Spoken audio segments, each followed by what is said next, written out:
Ya, jadi kita mulai lagi. Tadi ya kita di bab ini kita akan melihat di bab 6 ini ya, desain penelitian, desain tadi adalah bagaimana eh, kita mengumpulkan, mengukur, menganalisis data guna menjawab berbagai masalah yang telah dibuat dalam penelitian. Jadi desain penelitian itu adalah seperti itu ya. Desain penelitian adalah bagaimana kita menganalisis, mengukur data, mengukur, menganalisis data untuk menjawab masalah. Nah, tentu harus dibuat berdasarkan tujuan yang spesifik, urusan masalah yang jelas, dan aspek praktis perlu diperhatikan, apakah datanya di primer sekunder atau yang lain. Nah, selain itu juga mempertimbangkan ada bagaimana metode pengumpulan datanya, apa data penelitiannya, jenis sampelnya bagaimana, alat ukurnya, alat pengukurannya apa, ya, SPSS atau yang lain. Lalu teknik analisis datanya menggunakan apa. Ini juga nanti perlu menjadi perhatian ketika kita mendesain penelitian. Nah, tentu juga kualitas penelitian ini sangat tergantung pada tingkat keyakinan peneliti ya. Nah, lalu ada strategi penelitian. Strategi, namanya strategi itu kan sesuatu untuk mencapai tujuan strategi. Berarti strategi penelitian adalah cara untuk mencapai tujuan atau menjawab urusan masalah. Nah, pemilihan strategi ini berdasarkan pada tujuan penelitian. Tujuan penelitiannya apa ya? Misalkan tujuan penelitiannya ingin mencari pengaruh, ya, atau membandingkan, mengkritisi dan lain sebagainya. Lalu jenis penelitiannya ini apa? Jenis penelitiannya apa? Penelitian eksploratif, eksplanatif atau kausalitas, gitu ya. Atau mungkin hanya deskriptif saja. Lalu sudut pandang peneliti juga ya, karena itu penelitian itu kan paradigmanya mesti harus dilihat ya, apakah paradigma kualitatif. Lalu aspek praktis ya, sumber data dan lain sebagainya. Jadi, kalau datanya memang ada, sudah ada di yang tersedia, maka kita bisa cukup mengambil data sekunder. Tapi kalau datanya memang tidak ada ya, menggunakan data primer. Oke. Nah, jadi yang saudara harus pahami di sini ada tujuan studi itu ada eksploratif, deskriptif, kausal atau kausalitas ya. Kalau eksploratif, nah berarti ini kan namanya juga mengeksplorasi ya, berarti kita ingin menemukan sesuatu yang memang belum banyak dibahas orang. Ya, jadi penelitian-penelitian dahulu sangat terbatas, apalagi teori mesti belum ada. Gitu. Nah, lalu kita ingin menciptakan, mungkin baru kita hanya melihat ya data-data masa lalu aja di objek yang serupa, tetapi tidak persis dengan masalah yang akan kita ambil. Nah, ini sifatnya eksploratorik. Maka di sini mungkin kewajiban kita untuk ini seperti yang saya katakan kemarin, harus ada landasan teori, masih bisa kita abaikan, ya, bisa kita abaikan. Nah, berikutnya untuk penelitian deskriptif. Ya, deskripsi ini mendeskripsikan ya. Kita mengumpulkan data untuk mendeskripsikan. Ya, bisa orang, bisa kejadian, bisa situasi. Ingat kalau penelitiannya itu deskriptif, nah berarti kita hanya mendeskripsikan. Kalau statistik itu hanya statistik deskriptif, ada yang sentral tendensi gitu ya, min, median, modus dan lain sebagainya, frekuensi gitu kan. Nah, jadi hanya itulah yang standar deviasi, paling itu deskriptif. Dia hanya mendeskripsikan. Nah, kalau sudah kausal itu atau disebut juga ada yang lain menyebut eksplanasi ya. Eksplanasi berarti ini ingin menggambarkan satu atau lebih faktor yang menyebabkan masalah, atau kalau saya lebih mudahnya ini sudah ingin menggambarkan kaitan satu fenomena dengan fenomena yang lain. Ya, jadi ini sudah mengkaitkan satu fenomena yang lain. X menyebabkan Y ya, terus Z moderasi X dan Y dan lain sebagainya. Ya. Jadi atau mungkin X1 dan X2 dan seterusnya. Nah, nanti kalau sudah kausalitas, kita membutuhkan statistiknya tidak hanya deskriptif, tapi sudah kepada inferensial atau pengambilan kesimpulan. Maka kita harus menggunakan uji statistik atau untuk menguji hipotesis. Ya, harus ada hipotesisnya, diujinya pakai apa, lalu nanti kesimpulannya seperti apa. Nah, ini kalau yang deskriptif. Nah, ada jadi strategi penelitiannya ini ada eksperimen, etnografi, ada survei, eksperimen, etnografi dan etnografi, penelitian teori dan penelitian tindakan. Eksperimen. Nah, kalau eksperimen, ya eksperimen itu biasanya dilakukan dengan pendekatan deduktif ya, hipotesis deduktif untuk penelitian. Jadi tujuannya adalah untuk mempelajari hubungan sebab akibat antar variabel. Jadi kalau eksperimen, kita kan penelitian eksperimen itu mencoba untuk membuat ada treatment di situ ya, ada perlakuan, ya, ada setting situasi, di mana kita ingin mendapat keyakinan bahwa satu fenomena ini berkaitan dengan fenomena yang lain atau satu sebab menyebabkan satu fenomena menyebabkan fenomena yang lain. Kita ingin dapat keyakinan itu dan yang lain itu dikontrol. Gitu. Maka kita perlu ada eksperimen. Nanti eksperimen itu bisa eksperimen lapangan, bisa eksperimen laboratorium. Kalau eksperimen lapangan berarti apa? Sampel atau objek yang kita teliti itu dibiarkan di luar ya. Tetapi kalau eksperimennya itu laboratorium berarti dia dimasukkan dalam sebuah laboratorium. Nah, contoh eksperimennya begini.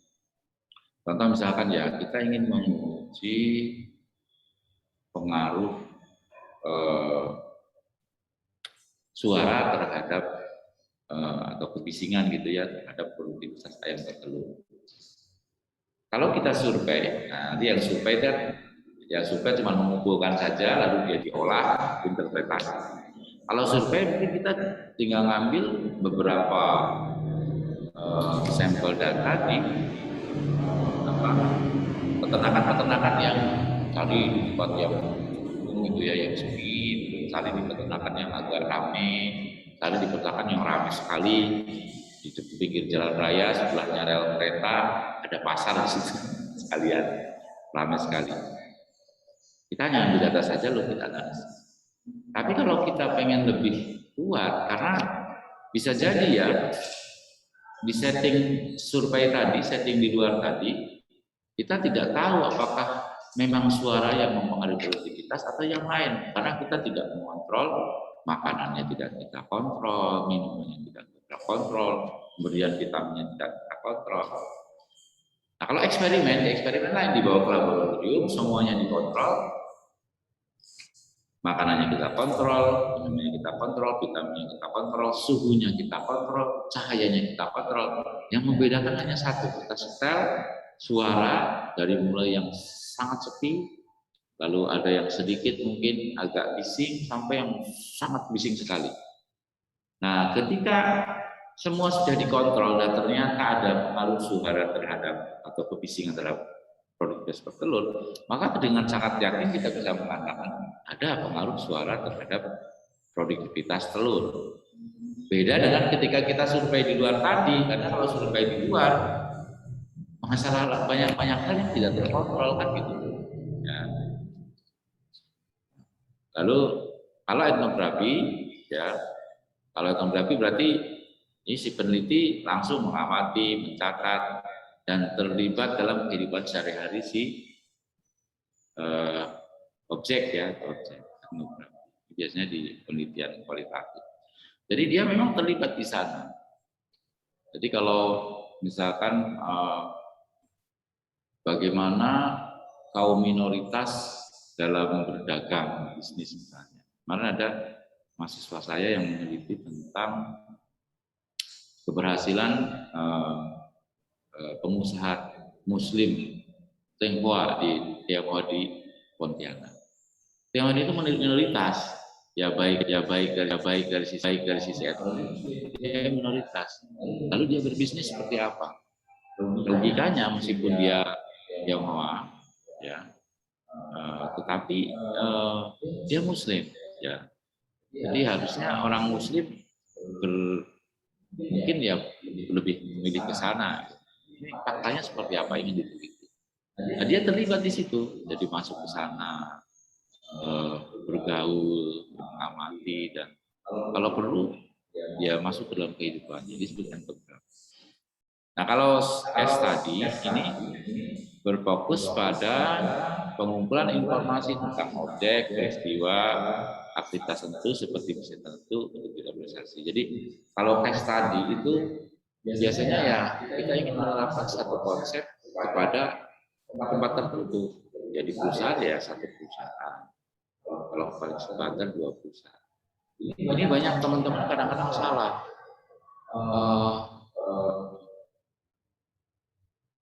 Menelitinya di BI misalnya di pasar modal, tapi sudah case study. Kalau studi di pasar modal masih mungkin kita terima, tapi kalau case study apa betul? Karena dia tidak menikmati bisa satu. Padahal yang dimaksud dia adalah sebenarnya survei yang dilakukan di BI. Ya.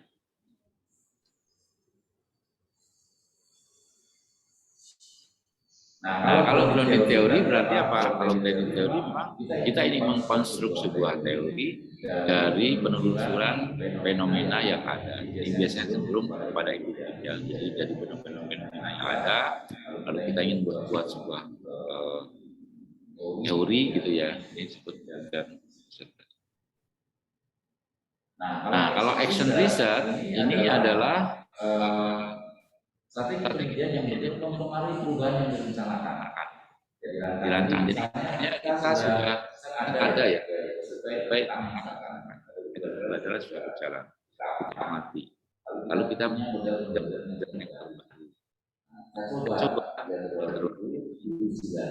dan perbaikan. Itu namanya. Jadi kita amati dulu, kita buat sesuatu yang baru, kita implementasikan konsepnya. Ada perubahan tidak, nah disebut dengan action research.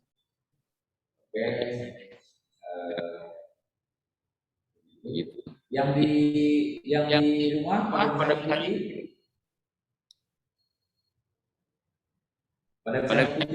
rumah.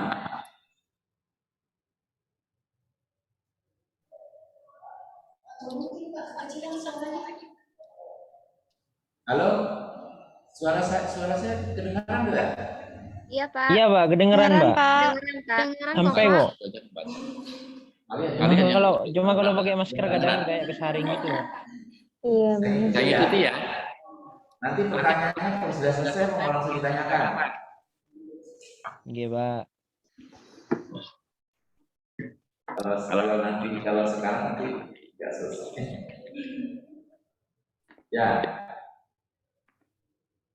Nah, tingkat intervensi peneliti ini nanti ada yang sedikit ya, lemah, sedang dan kuat besar. Intervensi, nama intervensi itu apakah kita masuk ke sana ya? Intervensi sampel ya, atau di dalam sistemnya ya, nah biasanya kita ingin penelitian korelasional ya, yang penelitian korelasional ya dalam ini. Kalau korelasional itu biasanya intervensinya sedikit. Jadi kalau survei kan kita tidak. Bahkan kalau survei sebenarnya mungkin tidak ada intervensi. Jadi survei kita juga ada saja. Lalu tidak. Tapi kalau yang untuk kausalitas ini biasanya intervensi di luar. Nah, dalam studi kausalitas yang untuk kita ini melihat apakah ada pengaruh ginjal ya, sebab akibat pikiran satu pendengaran orang lain. Nah, si peneliti bisa mencoba untuk memanipulasi. Manipulasi data melakukan pelakuan manipulasi data, tapi melakukan treatment ya mengubah situasi variabel ya yang memberikan efek terhadap variabel tadi. Misalkan saya ingin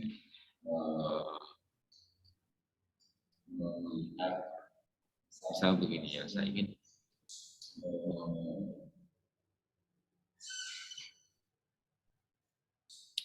keberhasilan saya ingin melihat apakah ada pengaruh antara lapar dengan keberhasilan menangkap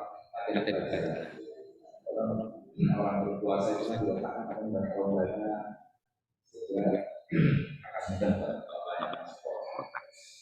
makanya tidak aneh kalau banyak apa ya anak-anak orang tidak mampu melakukan kerja bisa sukses sampai keluar dari S3 karena dia jadi berpuasa.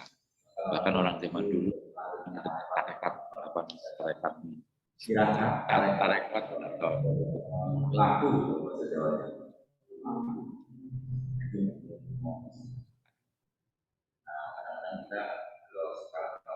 balik ya harus gizi sebagainya. Saya meneliti paru-paru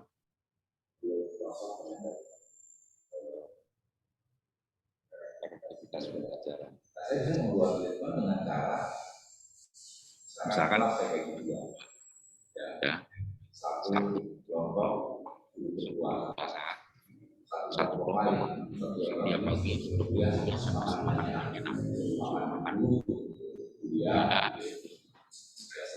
semester diuji mana yang lebih prestasinya tentu mungkin saya ukur awal saya ukur dikasihkan kemampuan setelah itu di post test dan kita bisa lihat mana yang lebih berhasil. Nah ini ada manipulasi terhadap objek. Ya. Kita tidak hanya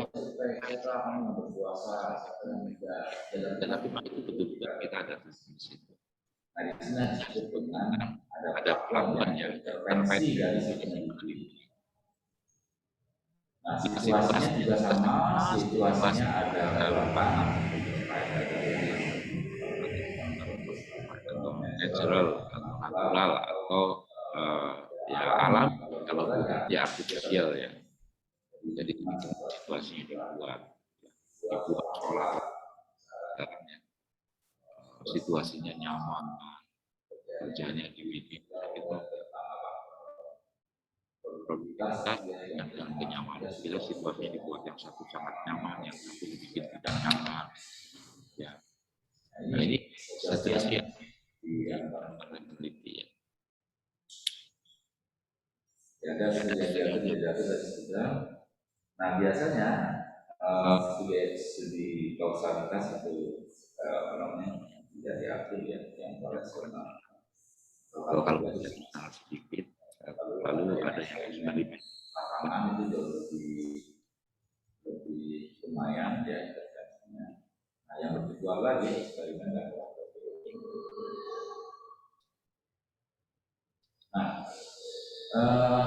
setelah itu kita perlu melihat ya kita jelaskan analisis itu sebenarnya apa yang akan kita jadikan sebagai objek ataupun apakah individu apakah sampel atau organisasi atau golongan atau jadi suatu yang berbeda. Jangan sampai salah. Yang kita uji dulu misalkan yang organisasi yang secara teorinya kita sampel ini dia perkembangan syariah. Padahal yang diambil ada sampelnya Kalau definisi variabel itu ya, ya kalau interaksi dua orang atau sampel ya berarti dua orang itu tim kan dua orang itu tim ya atau mungkin jadi ya saya bagaimana kita antara orang kali. Jadi ini adalah seringkali teman-teman di dalam menguji samakan. Nah, saya lanjutkan sampai selesai bab 6 dulu ya. Jadi biar nanti kalau mau diskusikan silakan diskusi. Nanti batasnya. Nah, orang waktu ini dalam studi itu ada yang disebut dengan cross section sama determinan. Kalau cross section berarti kita mengumpulkan atau mengumpulkan data atau menguji data adalah waktu beberapa data beberapa. Jadi misalkan perusahaan di tahun 2020 atau 30 perusahaan. Kalau sistemnya justru mas sebaliknya satu objek satu amatan, misalkan satu perusahaan, ya, Bank Indonesia sama 30 kali. Ini disebut dengan longitudinal atau time series. Ya. Nah, kalau kita menggabungkan keduanya itu disebut dengan apa? Panel dan pooling. Data perusahaan selama 10 tahun 30 perusahaan. Nah, berarti kita punya sampel 30, maka fungsinya tinggal menggunakan pooling. Nah, yang berikutnya mix method. Sering menjadi pertanyaan teman-teman ya, itu bagaimana sih? Biasanya mix method ya kalau dilakukan oleh satu metode tidak bisa terpecahkan, maka harus digunakan ya, jadi kita menggunakan metode kualitatif sekaligus kuantitatif. Mungkin bila itu pasti jadi saya mau meneliti tentang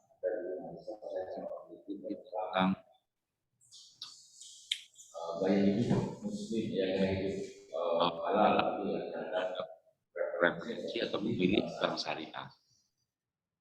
Ya, bagaimana instrumen gaya hidup halalnya berkaitan dengan persoalan masyarakat. Maka dia perlu melakukan penelitian hidup aman dulu ya, komunitas yang halal saya ya, kemudian dia observasi tanya menurut hidup seperti apa, lalu dia datang ke perbankan saja di sini pada ahli dia untuk membuat sebuah instrumen ya. Nah, setelah melalui penelitian kualitatif yang cenderung deduktif tadi, mengamati data kalau begitu, mestinya konsep gaya hidup halal itu bisa juga nih untuk mempengaruhi preferensi seseorang. Lalu dia buat instrumennya, setelah lalu dia sebarkan kepada para nasabah dan calon nasabah. Nah, ini berarti mix method. Jadi jangan mix method, datanya cuma survei, mix methodnya apa? Metode pustaka. Nah, kalau pustaka baik kualitatif menggunakan pustaka. Nah, berkaitan dengan itu, nanti di studi kualitatif pertama ada yang disebut dengan triangulasi. Sebenarnya triangulasi itu apa? Yang disebutkan menguji keabsahan data.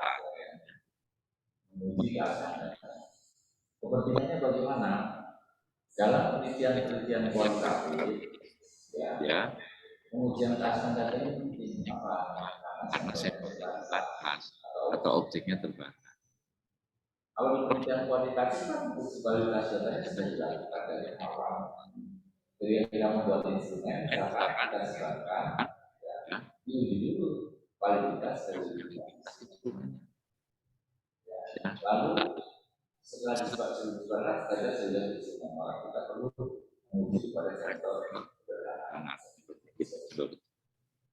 Setelah itu kita sebarkan, kalau sudah lolos, terus kita sebarkan ke sampelasi. Setelah sampelasi kita ambil, data sampelasi kita ambil, lalu kita juga harus menguji lagi uji kualitas dari instrumennya. Kalau sudah lolos uji kualitas dari instrumennya, bisa kita bisa masukkan ke data untuk dianalisis, ya, regresi ke mana yang kita masukkan ke SEM, ke mana kita masukkan baru regresi. Selanjutnya baru interpretasi. Ya, atau sebelumnya dideskripsikan, ya, jadi sudah di instrumennya diuji, dideskripsikan. Oh, data saya ya variabel X ini medianya sekian, kata sekian, itu harus segera mendeskripsikan. Oh, kita data saya normal tidak normal dan sebagainya dideskripsikan. Nah, itu setelah lakukan uji kualitas reliability. Tapi bagi artinya karena sampel kita banyak, kemungkinan untuk salah itu sedikit, karena masa kalau salah kepada pasti ya salah instrumennya. Kalau instrumennya benar berarti ya benar. Tapi kalau penelitian kualitatif karena sampelnya terbatas, kita mengatakan itu kita uji. Ujinya bagaimana? Bisa dengan metode didasari metode yang lain supaya dia tidak menjawab seperti itu, bisa nggak? Oh, tetap jawabannya sama. Data kita uji, dia ngomong begini, ada data lain. Oh, enggak. Ya. Teori enggak. Kalau menurut teori tidak seperti itu. Gitu. Nah, tidak dianalisis seperti itu. Dari dua ya, saya kira termasuk regulasi. Betul, yang bukan nanti jawab langsung siapa. Ya, nah kompromi. Jadi sebenarnya kompromi di sini itu begini. Tadi kalau kita mau eksperimen yang tujuannya kualitas dengan yang survei misalkan itu tidak bisa memenuhi apa istilahnya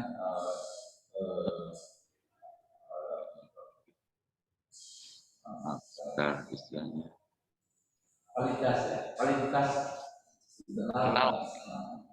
Jadi kalau eksperimen kausalitas semua sudah dikendalikan seperti tadi ya, ada pengaruh apa namanya kebisingan dalam kualitas telur itu sangat yakin kita ada pengaruh kalau semua sudah dikendalikan. Nah, kalau sudah yakin sebab akibatnya itu yang sesuai dengan teorinya disebut dengan kualitas. Tapi bisa nggak digeneralisasi? Kalau bahasanya ya tidak. Bisa nggak? Tetapi karena apa? Begitu tadi di lapangan belum tentu situasinya yang di pucuk gunung pasti lebih tentu karena tadi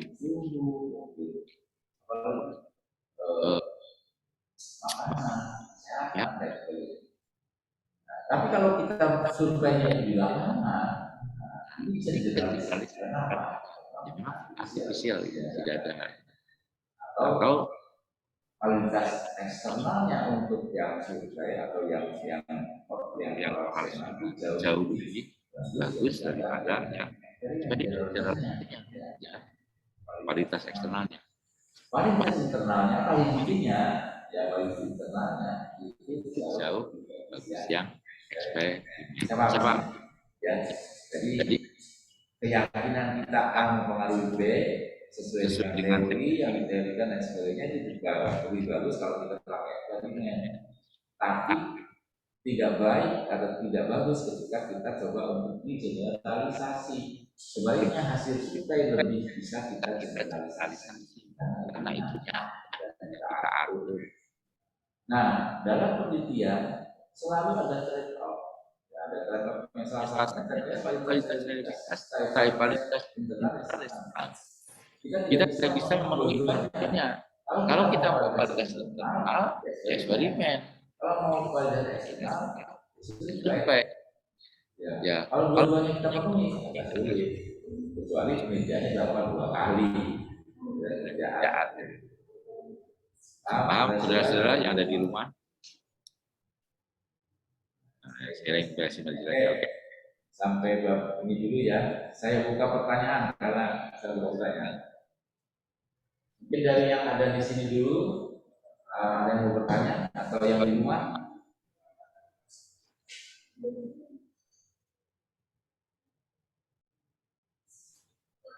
Ya silakan.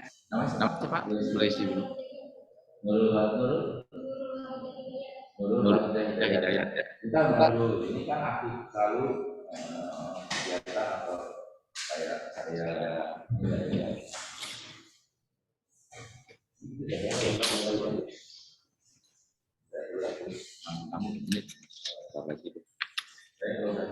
Cara harus ngomong sebenarnya asik. Gak bisa stop. Cuman kayaknya paham Anda. Kalau mendengarkan itu ya 10 menit masih asik, 20 menit lumayan, 30 menit sudah boleh, 1 jam wes ngomong. Karena kemampuan saudara untuk belajar atau menangkap cara dengar itu terbatas. Makanya belajarnya mempraktekkan bahasa tulis dari dihafalkan kan lebih bagus. Waidah kelasnya kelas B ya Pak?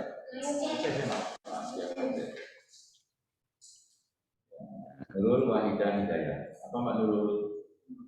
Jadi pertanyaan itu tentang tadi Bapak sampaikan strategi itu Pak, apakah kita nanti menjelaskan juga di kalau kita buat penelitian dan tesis ini kita jelaskan juga dalam penelitian kita, dan kalau menjelaskan itu di bagian mana? Ya, biasanya ada di sebelum penelitian itu ada juga yang cukup lama. Ya, tapi ada yang dengan saya sebelum ke sampel populasi. Metode kan ada desain penelitian, silakan paradigma yang menggunakan apa, kualitatif apa, kuantitatif, jenis kriterianya apa, eksploratif apa, nanti datanya, datanya seperti apa, ya digambarkan secara singkat. Nanti kalau sudah kausalitas kan kita butuh variabel, bilangnya ada variabel independen, baru nanti pengumpulan data, analisis data dan desain ini sampai kepada penemuan siapa metode penelitian. Oke. Bapak, maaf, sedikit saya. Bapak kok tadi suaranya kayak menggaung ya? Apa, Mbak? Suaranya kayak menggaung. Jadi ada gitu. Mic-nya ada 2 yang hidup ya Pak di situ? Mic-nya nggak tahu nih, mic-nya itu siapa Mbak yang sana? Mic kalau mic-nya katanya pakai sana ya Mbak ya? Apa pakai yang di komputernya Bapak itu hidup, yang WD1 sudah saya sudah ya? Oh ya. Sudah. Nah, ini baru. Oke, nggak apa-apa Pak. Oke.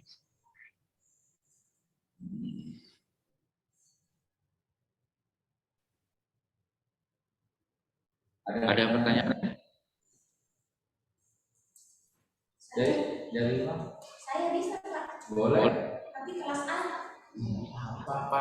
Ini Pak, kalau kita umpamanya mengutip perkataannya seseorang yang di jurnal itu Pak, kita mengutip itu kita kasih masuk di tesis, itu sesuai dengan bahasanya atau kita ubah bahasanya Pak?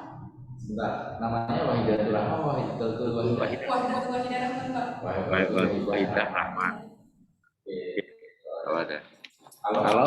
Kalau kita mengutip perkataan seseorang di jurnal, kita kasih masuk di CSS itu harus sesuai dengan kata-katanya, tapi kita ubah sedikit kata-kata, kita ubah kata-katanya tapi maknanya sama atau gimana? Bagus malah kita ubah dengan blok itu.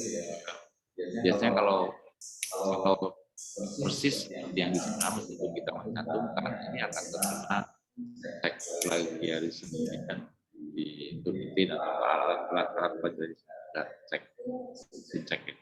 Tapi dia pun lupa kita simpan di situ kayak catatan kakinya. Iya, benar. Nah, masalahnya kita kayak batasnya 20% similaritynya. Iya.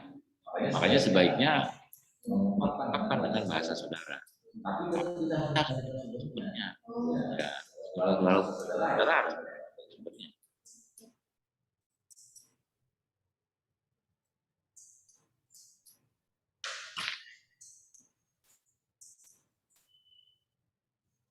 Oke. Ada yang di rumah apa bukanya biasanya ramai. Biasanya pada nanya kalkulator personal.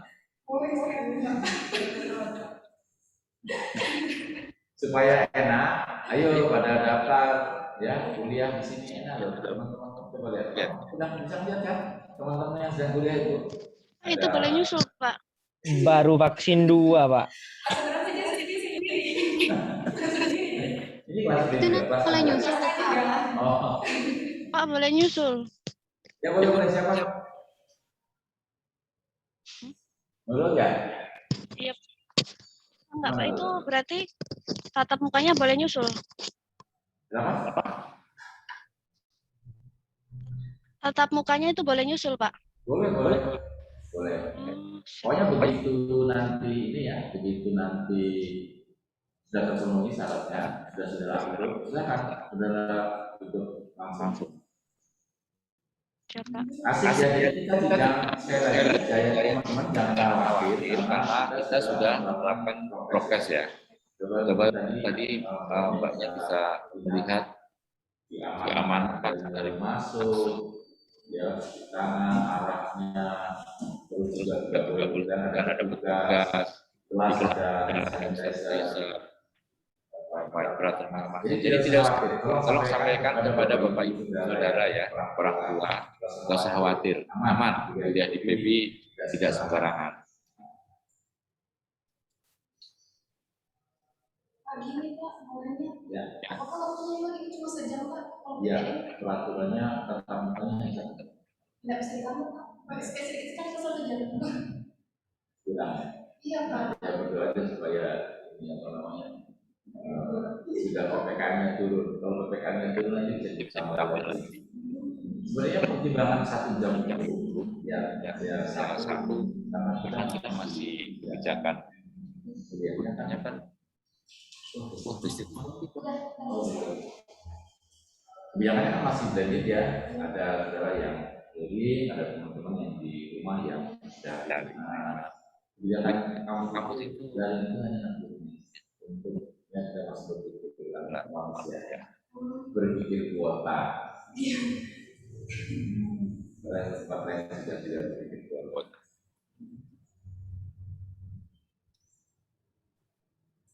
Oke, ini sudah 60 menit ya. Nah, teman-teman gimana untuk yang wawancara? Nah, wawancara saya kira wawancara ini kan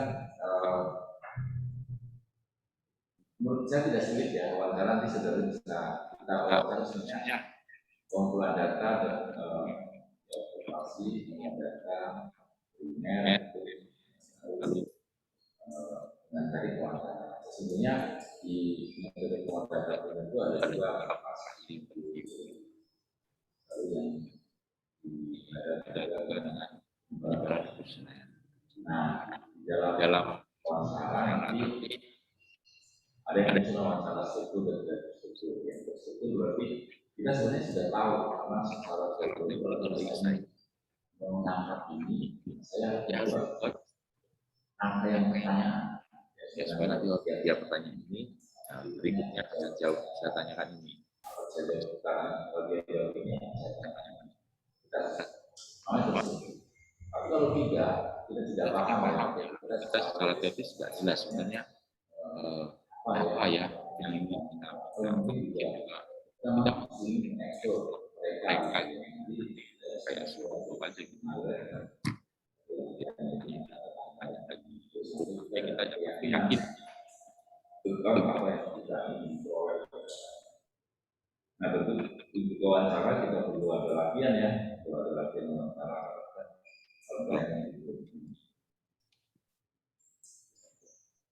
Nah ini ada etikanya menggunakan sama bukan antusias, bijaksana, memklarifikasi pertanyaan yang diajukan, memastikan jawaban yang diberikan oleh responden dan seterusnya ya. Nanti silakan dipelajari di buku ya. Saya kira ini kan. Nanti kekurangannya ada wawancara tetap muka dan telepon. Kalau sekarang itu saya ditambah. Mestinya sudah ada dengan form kan gitu ya, dengan media. Nah, kalau tetap muka ya banyak, karena ya kita bisa memotivasi responden untuk menjawab yang sesuai dengan itu.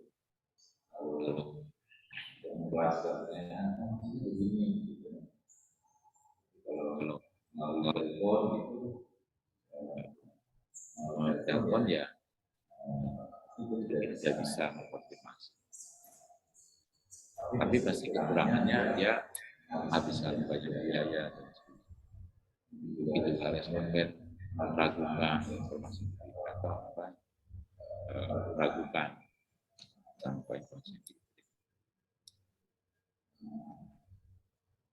Tapi biayanya juga kalau wawancara dengan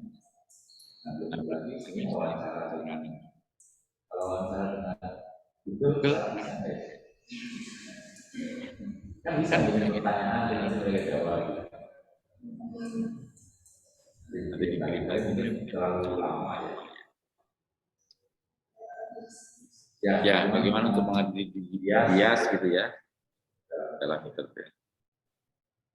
Saya baca bias itu muncul karena responden tidak nyaman, suasana buruk, ketidakpuasan, ya karena ya dan seterusnya. Lalu kita banyak ada wawancara dengan komputer, ada dengan Saya kira wawancara hanya sedikit jadi ya. Kecuali ada pertanyaan dari saya dulu ya. Bagaimana teman-teman ada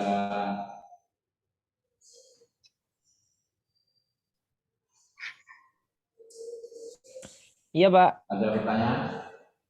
Bapak mau tanya, Pak? Ya, siapa? Pak Sofan. Ini, Pak. Ini, Pak, apa namanya? Kemarin kan COVID sudah dari 2019 Maret. Nah, saya tuh ngambil data primer wawancara pakai Google Form. Nah, tetapi Pak, kalau masalah data validnya memang sudah saya langsung terjun juga meskipun sudah COVID. Tapi pas diuji di regresi itu kadang nggak sesuai teori, itu nanti misalkan nggak teori. Halo Mas, kamu wawancara ujinya pakai regresi, wawancara apa pakai ini Mas, kuesioner? Enggak. Nanti datanya itu diolah yang siap untuk diregresi gitu, Pak. Enggak, dia tapi maksudnya ini itu ngomong kalau wawancara kan ini wawancara Mas. Kalau biasanya yang regresi dipakai itu yang kuesioner. Kalau wawancara kan biasanya ya ini penelitian kualitatif. Apa maksud saya? Kalau kita mau mengkonfirmasi sesuatu kan tidak wawancara, tapi kalau mau wawancara, misalnya gimana misalnya? Apakah setuju? Kalau dari ada setuju. Jadi kalau kayak gitu ini Mas, paham Mas? Maksudnya Mas Akmal. Pak, suaranya Bapak kayak menggema gitu, Pak. Tadi ini yang Iya, Pak. Mungkin salah satunya itu dimatiin.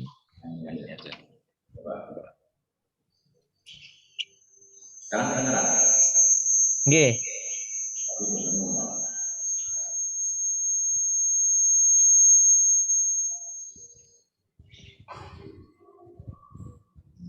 Halo, Mas.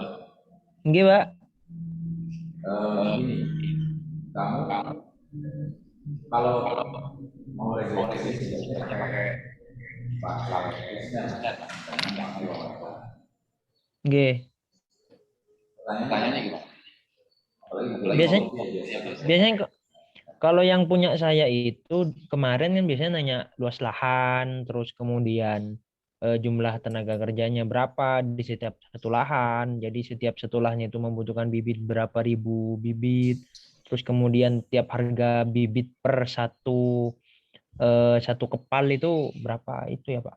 Paling beratnya sampai 1 kilo lah Pak. Nah itu nanti berapa? Terus kemudian harus menyelesaikan dari mulai nanam sampai panen tuh berapa bulan. Nah, itu kan semuanya dalam bentuk ini, Pak, numerik. Nah, baru yang bukan numerik kayak misalkan laki-laki, kayak misalkan minat itu biasanya nanti didami, Pak, sama saya. Jadi masih bisa diolah pakai fuse gitu kemarin. Sampelnya itu petani, Pak. Oke. Dari jumlah petani 900 berapa gitu Pak, 3 kecamatan. Nah, masalahnya itu ada dua variabel yang tidak sesuai teori gitu loh, Pak. Biasanya kan ada yang tidak sesuai hipotesa juga. Jadi solusi yang saya ambil kemarin itu saya pangkas yang tidak signifikan, itu saya pangkas, terus yang signifikan itu tetap saya masukkan. Nah, baru setelah itu disetujui oleh beberapa dosen juga. Saya tanya-tanya juga gitu loh Pak sebelum saya coba submit. Nah, saya coba submit, masuk ke bagian editor, cuma kan dimintain biaya, jadi nggak dilanjutin Pak sampai sekarang. Tapi itu masih begini, Mas. Saya harusnya saudara meneliti itu apa adanya. Nah, mungkin aja